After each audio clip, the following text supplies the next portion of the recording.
dhammaan guddiga ka kooban qaybaha kala duwan wasiirada la taliyayaasha sare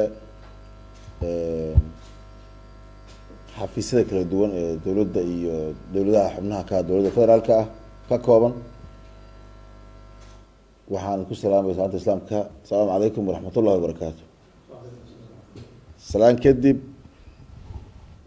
aada iyo aad baan kaga mahad celinaynaa hawsha adag ee laydin idmaday ood ku jirtaan oo runtii guddigaani uu yahay guddi muhiimad weyn u leh ummadda Soomaaliyeed oo laga sugayo talo weyn oo dhaxalgal ah oo waqtiga iyo xaaladda dalka uu joogo ku aadan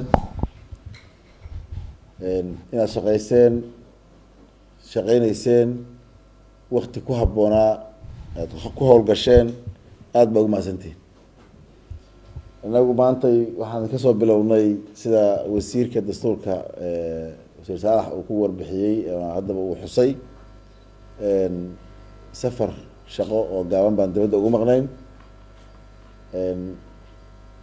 waxaan kasoo bilownay socodkayga iyo salaanteeda waxaan ugu talagalnay inaanu sii salaamno idinku dhiiragelino hawshiina maadaama aan nahay anagu galmudug oo gogashii guddiga aan kasoo baxay dhigtay haddana gogashii dhuusamareeb tiri ay taallo caasimadda galmudug waxaan leenahay hawshiina hore u wata.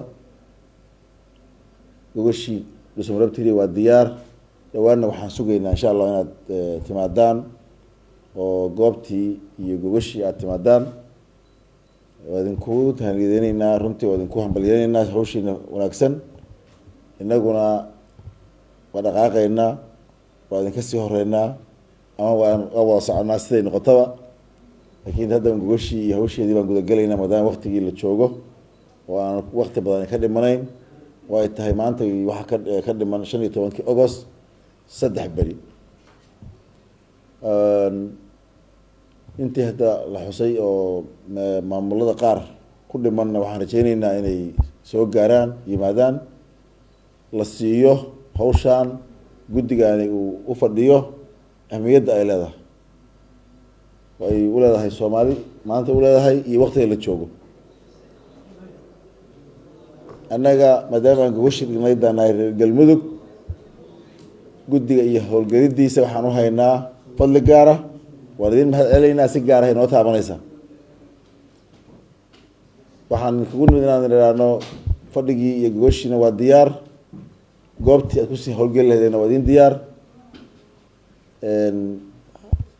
safarkeena runtii waa soo gaabinay safar shaqo ahaa hawshaan iyo gogoshaan darteed annagoo siinayna sida ay sax u tahay ama ay maanta ugu habboon tahay waqtiga ay astaahesho iyo siday tahay in loo taxgeliyo.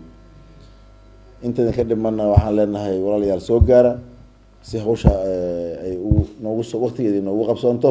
guddigana waxaan leenahay guuleysta waana idinka horeynaa gogoshiiniina waa diyaar waan soo dhaweynaa. wassalaamu calaykum waraxmatullahi wabarakaatu.